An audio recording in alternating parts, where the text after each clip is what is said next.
Good evening, everyone, and thank you and welcome for coming. My name is Shelley Petrolia. I'm the mayor here in Delray Beach. And first, I'd like to acknowledge my colleagues that are here today. We have Deputy Vice Mayor Shirley Johnson, we have Commissioner Julie Casal, and we also have Commissioner Adam Frankel. Thank you all for being here. Unfortunately, due to COVID, we are not able to come together as we have in the past as a community in celebration of the first day of Hanukkah and the lighting of the first candle on the menorah. The menorah has a special meaning as perhaps the most known of Hanukkah of what has happened. A tiny jar of oil kept candles burning for 8 full days. What an amazing miracle. But I'll leave the rest of that story to Rabbi Biston. First, however, I'd like to turn the microphone over to Commissioner Adam Frankel. Thank you, Mayor, and thank you to my colleagues that are here today. It is an honor to be here on our City of Delray Beach 11th annual lighting of the menorah. Albeit a little bit different this year, we're proud as a city to bring this into your homes, and we hope that you are celebrating with your family and friends. It's my honor this evening to introduce my rabbi, Rabbi Shmuli Biston from Chabad of East Delray, who has been just an important and great figure for hosting this for the last couple of years. So at this time, I'd like to introduce Rabbi Biston. Happy Hanukkah, everybody. And thank you to the city, to the mayor, to the commissioners for putting this together. You know, one of the highlights of our year is no doubt when hundreds of members of our community gather together in Old School Square. We have the big Hanukkah Menorah Lighting, which unfortunately, like we said, we can't have this year due to Corona, but you know, it's a little bit different. We'll do it virtual.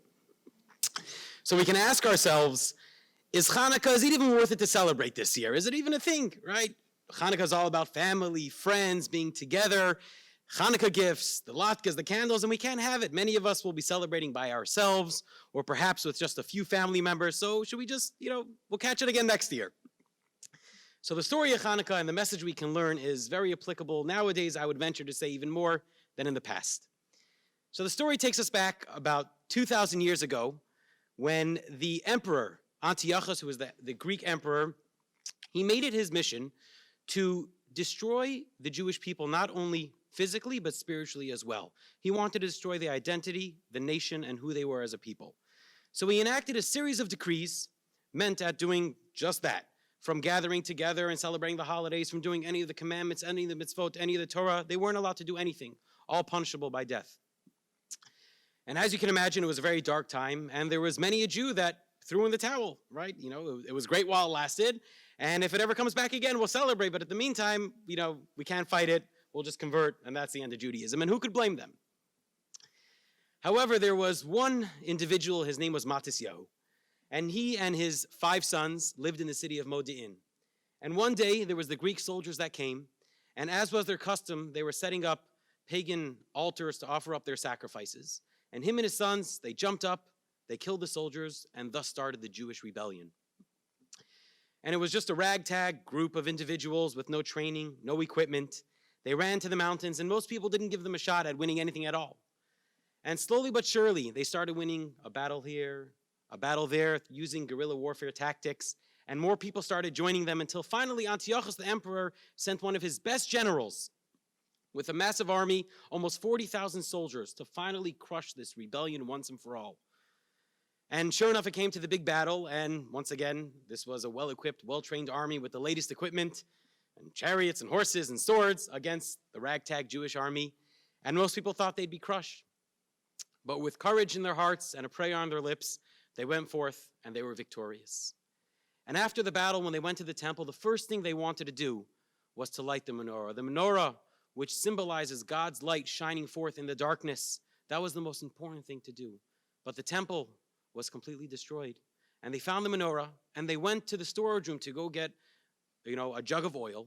But one of the laws was that the oil had to be sealed by the high priest. And the Greeks, knowing this, made sure that they went into the room and they defiled every single jug they cracked open so they wouldn't be able to use only pure olive oil to light the menorah. And in the corner of the room, they found one little jug, enough to last perhaps a couple hours, maybe a day at most. And instead of waiting till they can get more oil to light the menorah properly, they lit that one one little cruse of oil that they found, which of course we know lasted 8 days. And from then on, we've been celebrating Hanukkah. So the message for us nowadays during these crazy times is very powerful. That in times of darkness and in times of challenges, there's a new opportunity to discover what's inside of us. And every single one of us has our very own cruse of oil that we have inside of us somewhere, even in the darkest of times.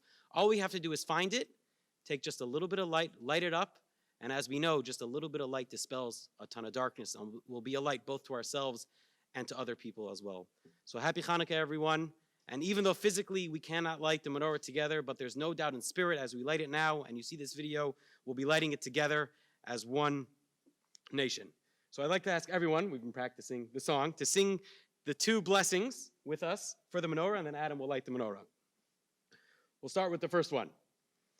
Baruch atah Hashem Elokeinu melech haolam asher kiddishanu b'mitzvosav v'tzivanu lehadlik ner shel Chanukah.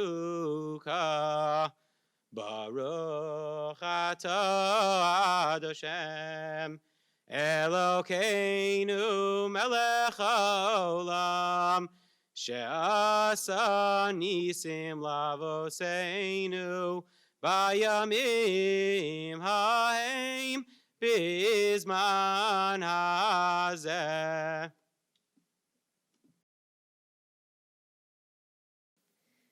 Well, that was a wonderful story, and how incredibly poignant it is to our lives today, and I thank you for that, Rabbi. So I hope that you enjoyed tonight's celebration, and I would like to give special thanks to Rabbi Biston, as well as my colleagues, for making this event possible with COVID, and we hope and wish everybody a very happy and wonderful holiday season, and may you stay safe as well as your family through these times. Enjoy the holidays. Thank you.